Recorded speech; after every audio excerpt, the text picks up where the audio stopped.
CIT. I'm looking forward to the topics being raised. They're very relevant to the farming industry and the industry as a whole with the global change. We're here for our first time from QUB to take part in the Great Agri-Food debate. I'm here to represent my college. I teach Tralee. I have a keen interest in agriculture, so I'm just delighted to be here. I'm here representing UCD in the Great Agri-Food debate, and myself and my teammates are proud and passionate to debate serious topics which influence us as a whole as a global society. We're proposing the motion that climate change is inevitable and efforts in relation to livestock are better placed in adaptation rather than mitigation. So we're against Queen's University and we're really excited. We're here just to have some fun and just to see how far we can go, and if it happens first, it happens. I'm here from UCC to represent our college in the Great Agri-Food debate. Come on, UCC! Go CIT! Go IT Tralee! Go QUB! Go UCD! Go WIT! Go Caffrey!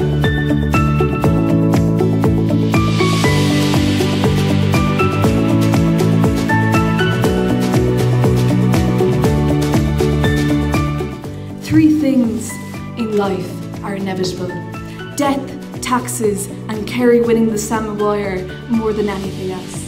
You have lived a life with plastics. You should be thankful for plastics. Plastics are not a scourge.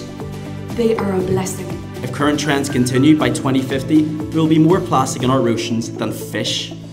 We can no longer just ignore the consequences that come with producing these vast amounts of plastic. The consequences being that detrimental effect that it has on our Earth's natural biome. Plastic packaging is the answer. How will the fresh milk arrive at your table in Waterford this afternoon? Did you bring your own cow? Or a supply of milk with you in a bucket? But plastics is even more important in order to guarantee the quality of the food and the health and well-being of the consumer of the sector. Plastic is not a scourge on the food supply chain. It is my pleasure to announce that the winner by all of 0.5% are Caffrey. Evidence that suggests we can both feed 10 billion people and prevent catastrophic climate change. Firstly, it is important to understand what the motion is actually asking us to discuss. Prevent is defined as keeping something from happening. We don't need to prevent catastrophic climate change because we, yes, you and I included, have already caused irreversible climate change.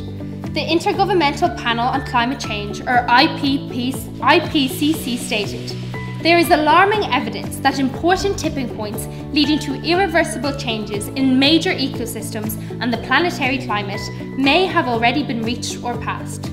Do you really expect us to accept that you believe all we can do is throw in the towel in the most important task ever undertaken by mankind?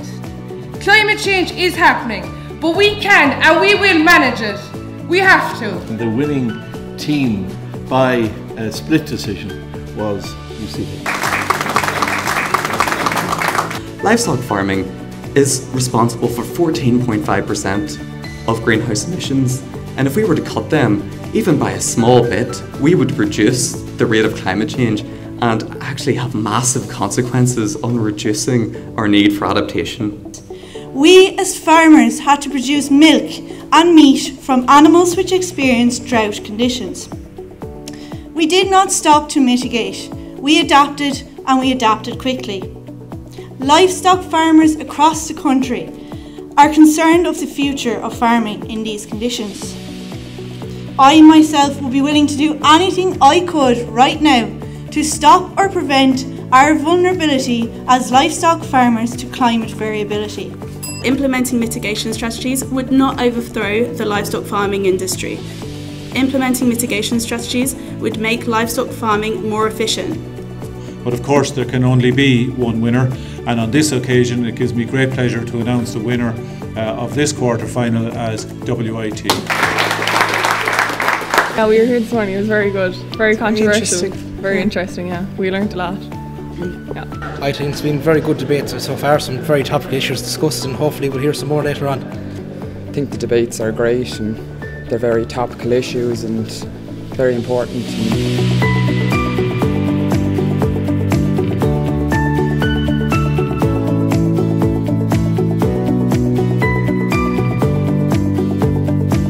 Today, we are strongly opposing this motion.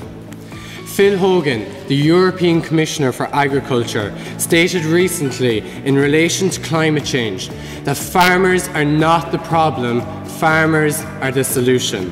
My job here this morning is to convince you, if it is not already evident, that the climate change initiatives put in place by our government aren't working.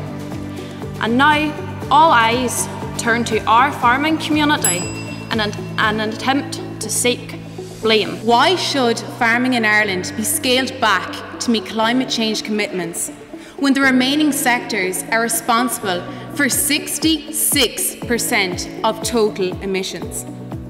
It seems to my team and I that farming has become the whipping boy for this debate on climate change. But at any given time, there are over 10,000 passenger aircrafts in the sky, carrying over 1 million people 24 hours a day, every day. They have chosen Caffrey as the winner.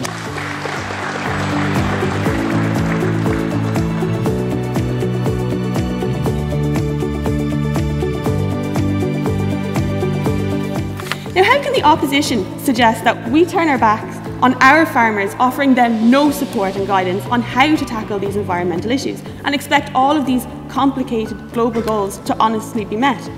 I urge you to ask yourself today, is this fair? Is this practical? And is it even really sustainable? Before going any further, I'd like to give a quick mention to the opposition, how wrong and out of touch these young men and women are with modern day agriculture. Whether you choose to listen or ignore, the harsh reality is that farm supports, in terms of subsidies, are disguising businesses all over this island which are economically unviable on their own and are using this money to continue. Farm supports do drive sustainable agriculture. We, the proposition, have highlighted the 3 pillars of sustainability are all driven by farm supports. The winner today is WIT.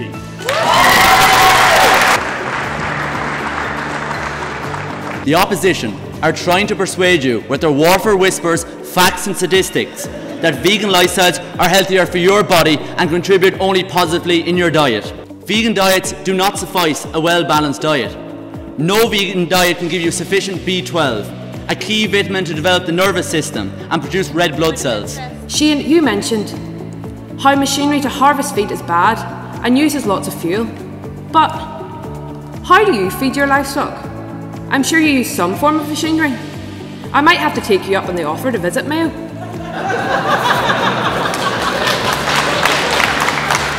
I am not telling everyone here today to make a change. I'm not telling you all to become vegan. But what I am telling you is what we all already know and what has been shown to us here in this debate today. Vegan diets are better for people and for the planet. I thought the quality of the debate was extraordinary. If you're interested in those things, think about a job in the Department of Agriculture, Food and the Marines. That people who have reflected, young people who have reflected on these things deeply and who are able to argue as strongly and as forcefully and as passionately as you have,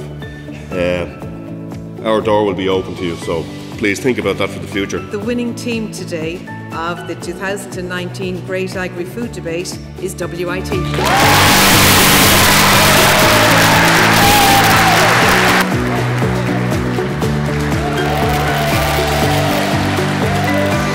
We've put in so much effort and work into this, and we've researched so hard. It's finally after paying off, so I'm overwhelmed and over the moon. So yeah, really happy. Everybody has done so much work. The competition we faced has been super, and all the other debates have been fantastic. So no, everybody was in with a chance, an equal chance. So. I think it's important to have different types of people talk about different environments that we live in. That it's not just about business or it's not just about law. That we talk about things that are important to our country in particular. So it's really important that we hear all sides of the stories. The debates were of an excellent quality today. We were delighted that this is the 4th year of the Great Agri Debate, and this year we had 7 colleges, and this was the first year that it was an all-island debate. It was a fantastic debate. It really brought the excitement of the agri-food industry to life when you had well-researched students who were passionate about the topics, but also talking and debating at an intellectual level that was a learning opportunity for everybody in the audience. So it was a wonderful day.